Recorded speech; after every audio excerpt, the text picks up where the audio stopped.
If it's just like, like 12-year-olds making YouTube videos, like this week on Fortnite Weekly.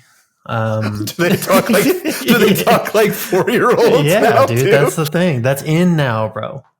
Are you on TikTok? Welcome to the Cables to Clouds podcast.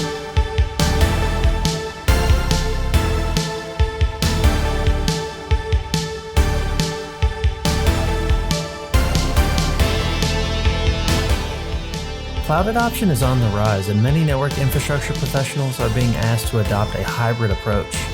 As individuals who have already started this journey, we would like to empower those professionals with the tools and the knowledge to bridge the gap.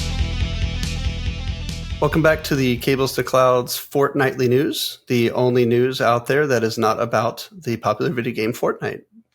The only one. Only one. I am your host this week, Tim McConaughey at Juan Gomez on Twitter.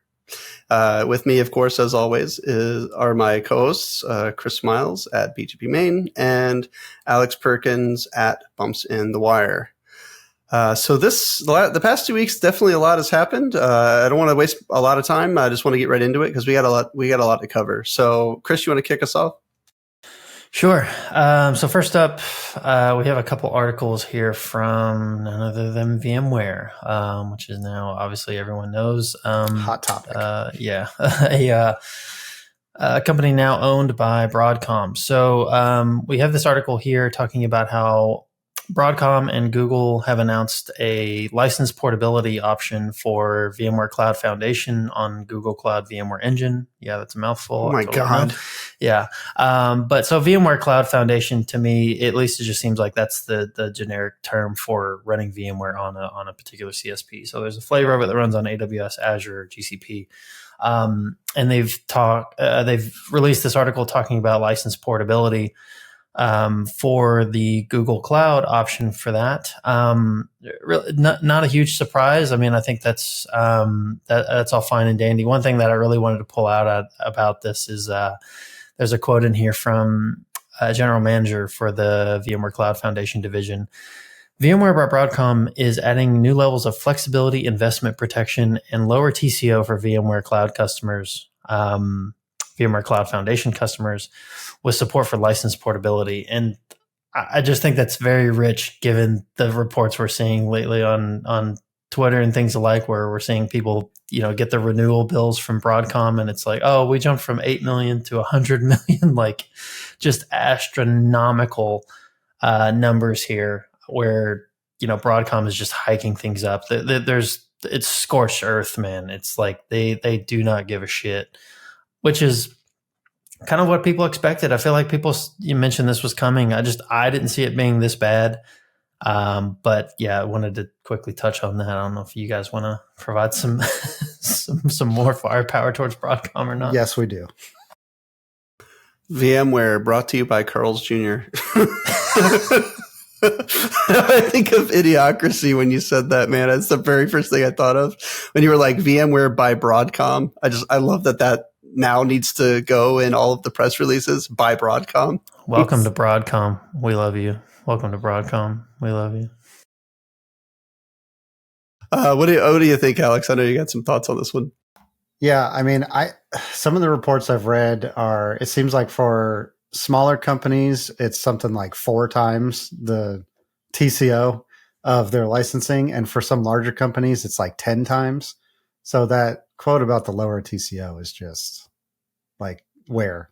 Is there any data to back this up? Because it sure doesn't seem like it. And I have to call this out, and I'm sorry, I don't know. This was in the Packet Pushers newsletter. They always have like a funny meme at the end. And the one yesterday was perfect because it's like basically someone talking about, they're like, look, what am I going to do with all this money that I have? I just have so much money. And then it switches to an executive, and he's like, so anyway, that's how I see our target audience. That's our target. That's our ideal customer profile right there. Oh, and real quick, Chris. So I think the VMware Cloud Foundation, or I think they just call it VCF, that is the suite of overall tools. It's not just for that offering on the CSP. it's also what they call it when it's on-prem as well. So it's like the right. total So, overall, private cloud. Right. Yeah, exactly. Yeah, that's true. It is. There's an emphasis on hybrid cloud there, which obviously you're probably running it on-prem, which is why you're going to run it in the cloud in the first place. The only reason to do it. Yeah. We had a riff about this, whereas like I wasn't fully seeing the benefit of running VMware on cloud in the first place, because it seems like an abstraction on top of an abstraction, nested virtualization, things like that. But I think there is probably some merit to the portability, the familiarity, especially in these multi-cloud environments, which we obviously preach about quite a bit. But man, Broadcom is really making this look shittier and shittier by the moment. Like, I don't know why people would opt into this at any, especially at this point. Because it seems like the licensing that they're coming up with is like, look, if you're whole hog in VMware and you're buying everything, then you're good. You're probably coming out a little bit close. But if you're just doing this kind of like bit and piece, just buying exactly what you need, which I would say most of the customers are doing, it's like, no, just screw you. Like, you're that's where these high multipliers are coming in for the renewals and things like that. It's just nuts. Yeah, I think like you were touching on, right? Like the idea is great, I think, right? Having like a common overlay platform across on-prem and all the different clouds. Like, it's a great idea, but I feel like we've yet to see a company that's like really doing it well. And that's the problem with all these solutions is this one has just gone off the rails. I don't know. And on the heels of that, one other thing we included in here, they have finally announced, I think we all knew it was coming, but they finally announced the end of the free vSphere hypervisor, ESXi, as everyone's probably familiar with. I think we've all been labbing with it for years and years, and that's an end of an era, man. I guess Broadcom's just like, fuck off, find a different way to do it or pay us for it. But yeah, it's sad to see it go. And, as we just covered, of course, your average person labbing is not going to be able to fork over any kind of money to actually make that happen, right? Not that it's going to make any sense. So I feel like Broadcom is very much focusing on the top 5% of customers spending the most money, because like they just don't administratively see the value in dealing with smaller customers, like from a just taking care of them perspective. So it falls right in line with that, right? So not surprised, but it is sad to see.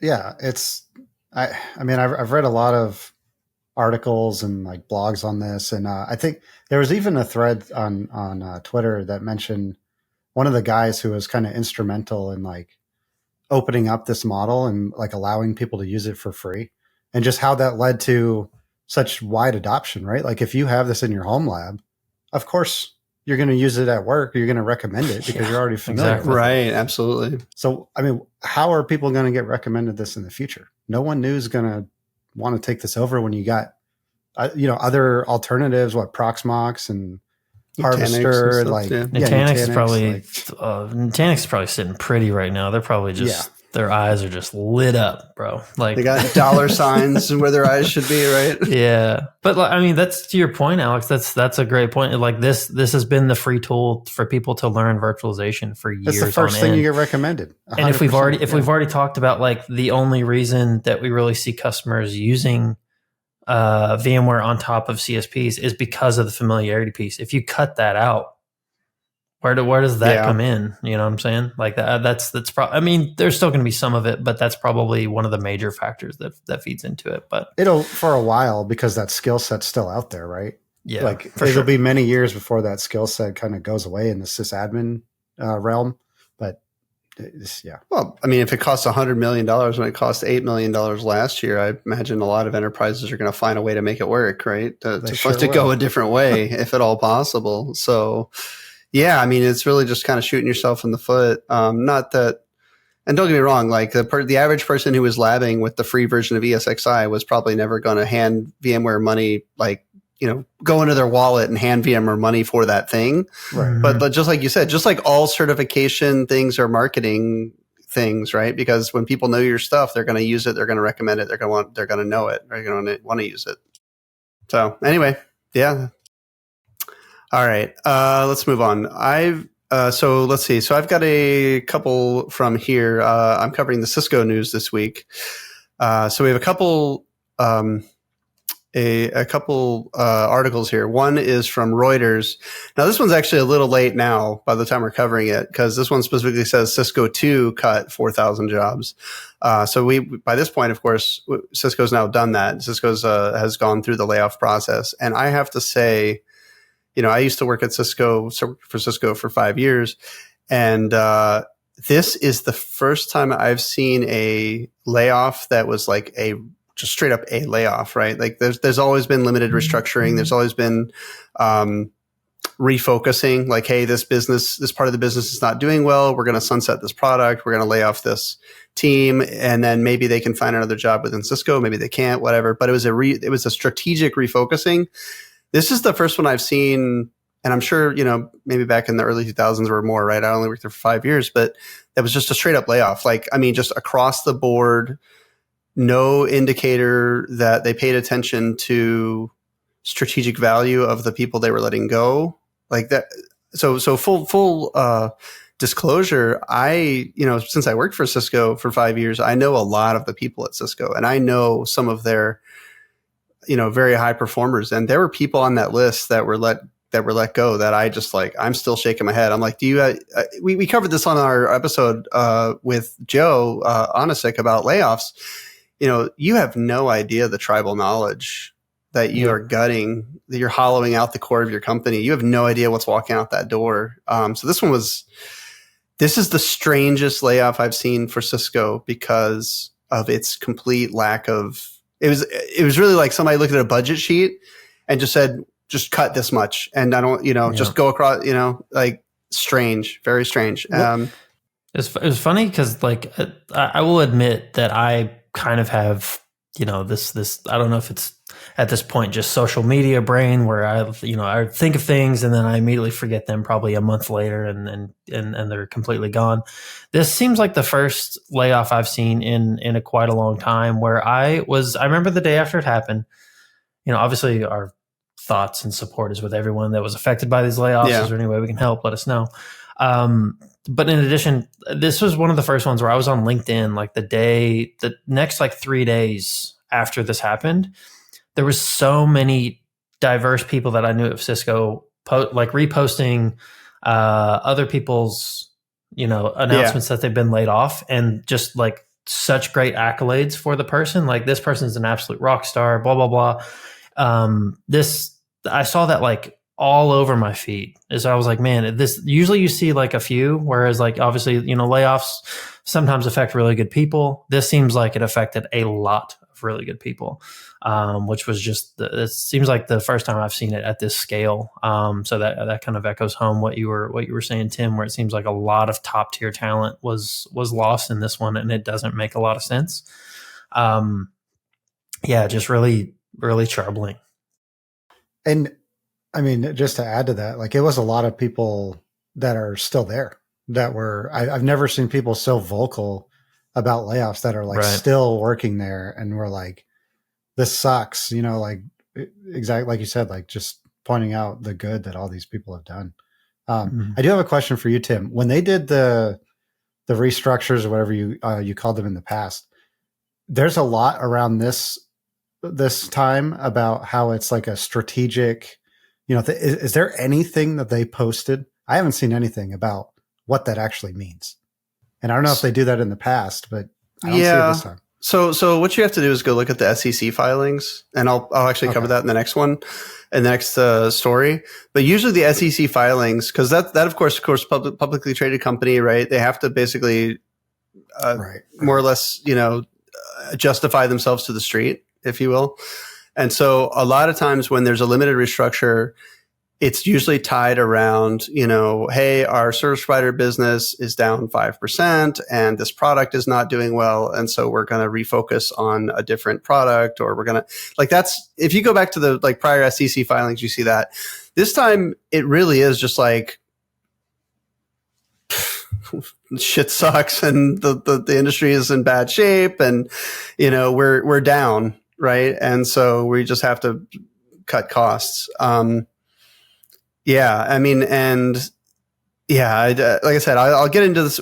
I don't want to put the cart before the horse on the next one, because this one was even a bigger bombshell not a bigger bombshell, just like as big, equally as big bombshell. So actually, you know what? Never mind. Let's just roll into it so we can talk about that, because I think it lines up really well together.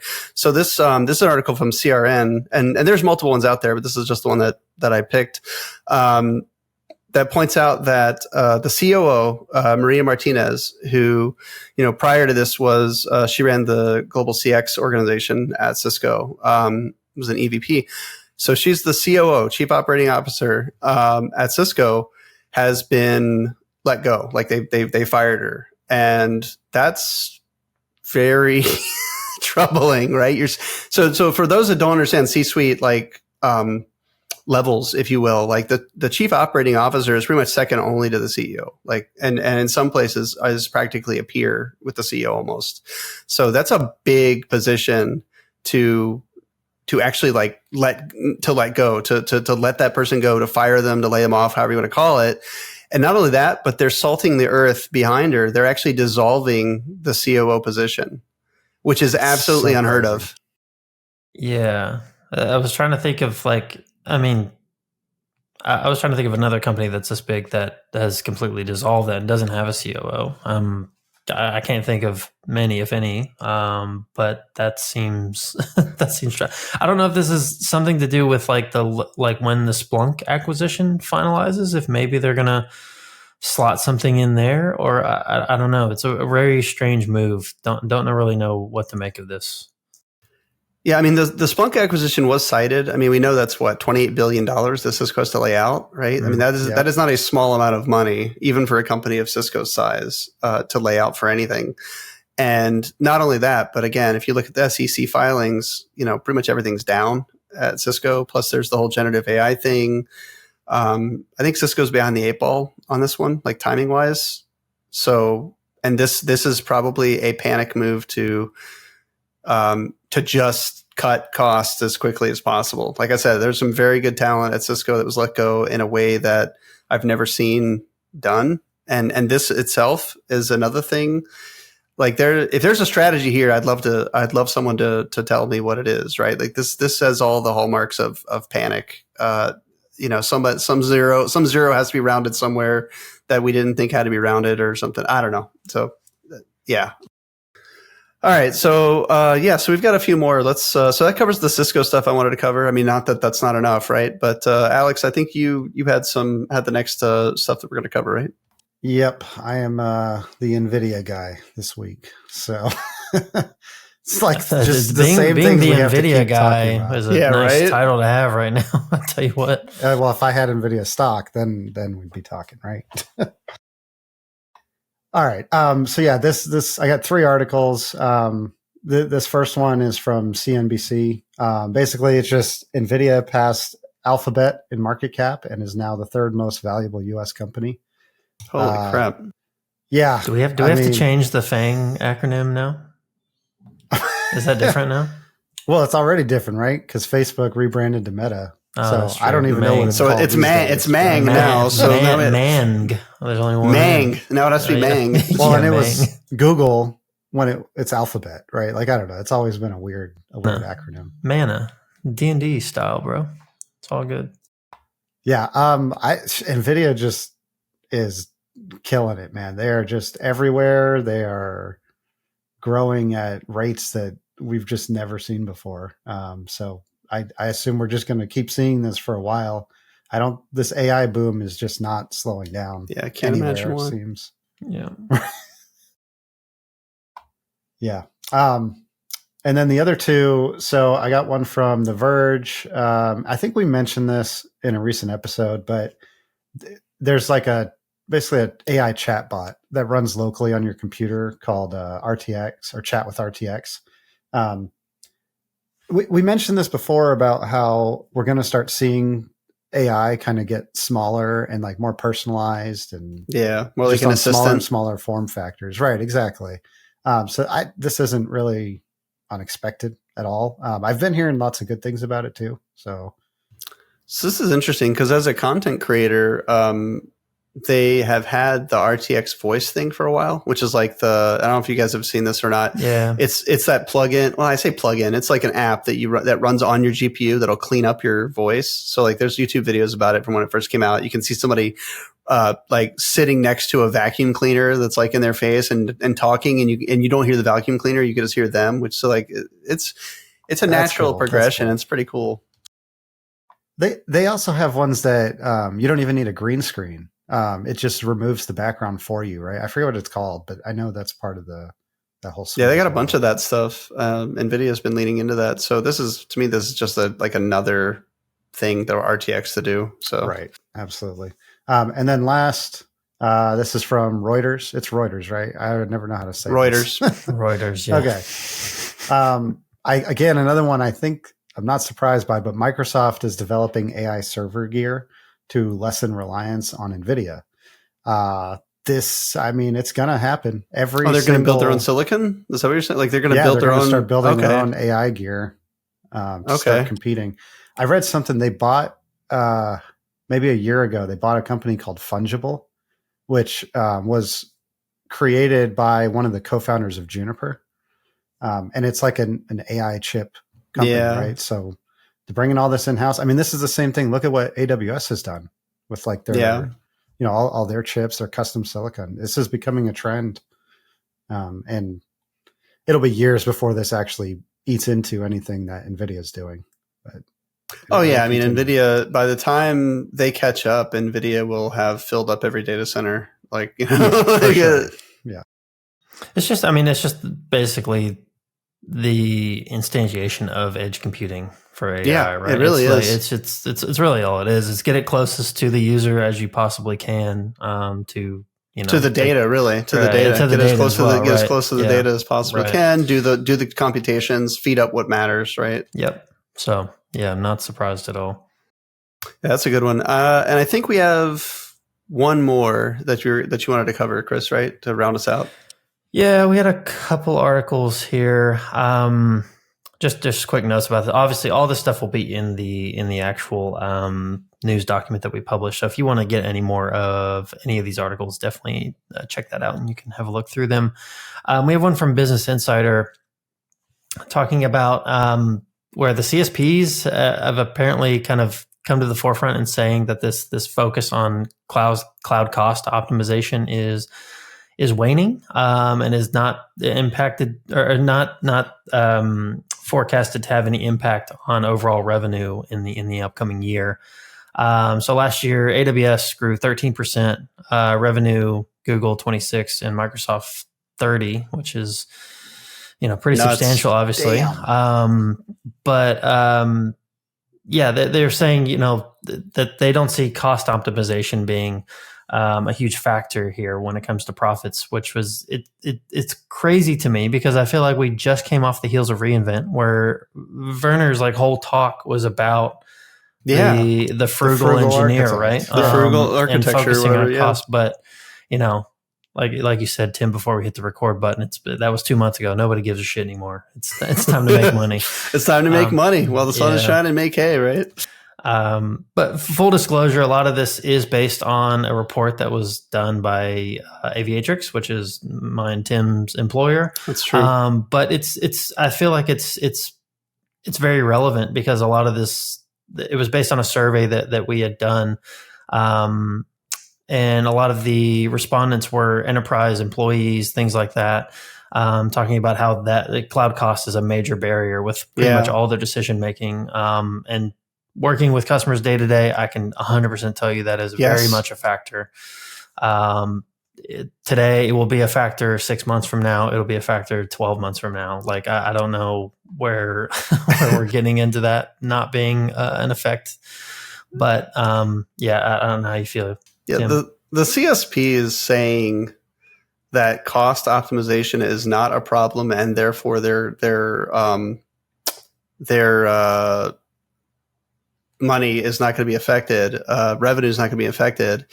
Is like saying I just have like a fox now says the hen house is safe type of feeling about it. Like, it sounds ridiculous, right? Of course they're going to say that because, Wall Street's listening. Like, that's nuts. Yeah, it's weird. Like, in defense of them, and I hate to even say this, but I try to look at it from both sides. But I'd like to know the context. CSP sympathizer, Alex Perkins. Oh man, no, Benedict Perkins over here. I'd like to know the context behind it, because are they saying that customers have like optimized their architectures? Like, you know what I mean? Is that the angle? Like they're all done. They're all done. But that's my point. Is like, way. Even if that's what they're saying, though, that's crazy. I just want to know the angle that they're coming at and saying cloud cost cutting is waning. Like, what evidence is there that it's waning? It's still all anyone hears about is. Yeah, it's because money's going up. I guess like I don't know if it's that. There's no way it's that simple, but it's like, oh, revenue's still going up, so there's no way people are concerned about cost. Like, yeah, maybe it's like an in spite of thing. Like, like we don't care about people cutting costs because we're already growing. So who cares, right? Maybe that's the angle. I don't know. It sounds weird, right? It does. It's a weird thing to say. Yes. Lastly, just a quick note on this one. There's one also in here from Forbes saying that they could foresee that Microsoft overtakes AWS by 2026, I believe it is, which if you've been watching anything on the news lately, probably surprises no one. We called this one. We called this one like half a year ago, I think. This doesn't surprise me at all. I think like literally since I started learning about the cloud, I was like, well, Microsoft already does this. Like, that's their whole thing. Like, Amazon got a head start, but eventually I think always it was going to be Microsoft's going to win out. They already have the people that buy their products. They can bundle it with just about everything. That's how they get in. That's how their whole ecosystem works, right? You already bought us for this. Go ahead and use this too, right? Yep. No matter who you are, there's a good chance you're paying Microsoft already for something. So it's really like, I know I've said this before. You don't have to go through a lot of layers of approval to pay Microsoft more money. Exactly. Anywhere you are, and especially if the licenses are transferable, which obviously it's their whole ecosystem. They can do that. But I mean, they're just making all the right moves. Everything they're firing on all cylinders. I have some network architecture concerns with Azure sometimes, but other than that, everything the things that pay the bills, they're doing great. I mean, they have second mover advantage, right? They were able to see all the mistakes that AWS made and what they did. Not that I'm not saying AWS is a bad cloud. I'm just saying that like AWS had the first mover advantage of being first to market, but that comes with some baggage of not always making the right choices and being able to back out of them necessarily. Where second mover can look at it, see what was done right, what was done wrong, and they can make different choices, right? It's also interesting, real quick, the way Azure kind of counts their customers, if you will. They've never broken out like Office 365. So it's That's like, true. Even if you're not in Azure, if you're using Microsoft products that are hosted in their cloud, they count that as cloud revenue. That's a fair point too, though, right? That's a very good point. I don't know, because you're right; they don't break it out, and so they count it all kind of together. So I still think from the customers that I work with, and the more customers that I work with, that Azure is definitely growing at a very for sure large pace, right? Comparatively. Some people still seem reluctant. It seems like I've got quite a few handful of customers where they're like, yeah, I guess we're in Azure now. I don't know, like it just started happening and they didn't want to. I'm like, I'm trying to tell them, like, look, dude, it's not that bad actually. It's no, it's not. It's not a bad place to be. But as a networker, GCP is the one that I always have the most trouble with, right? But that's because as a networker, right, for what it's worth. Which to the people that matter doesn't matter very much. Yeah, exactly. All right. Anyway, so we should probably go ahead and wrap this up. Any final thoughts about any of the stuff we covered today? No, Tim, I really liked your introduction. It makes me wonder how many actual news publishings there are out there that are about just Fortnite. I don't know if it's just like, you know, like 12-year-olds making YouTube videos like this week on Fortnite Weekly. Do they talk like 4-year-olds? Yeah, now, dude, that's the thing. That's in now, bro. Are you on TikTok? I'll show you. I didn't really. Oh, okay. Yikes. No, thanks. I get enough of those thirst traps every third TikTok because I'm a man between 18 and 60. All right, let's go ahead and wrap it up here. If you like what you saw, listened, go ahead and hit like on all the social media, subscribe to us, buy our new coffee that'll be out any day now. Yeah, we're gonna totally make a coffee now. Okay, and so that takes us out this week. See you guys later.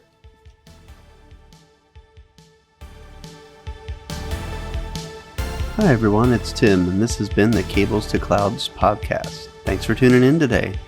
If you enjoyed our show, please subscribe to us in your favorite podcast catcher, as well as subscribe and turn on notifications for our YouTube channel to be notified of all our new episodes. Follow us on socials at Cables2Clouds. You can also visit our website for all the show notes at cables2clouds.com. Thanks again for listening, and see you next time.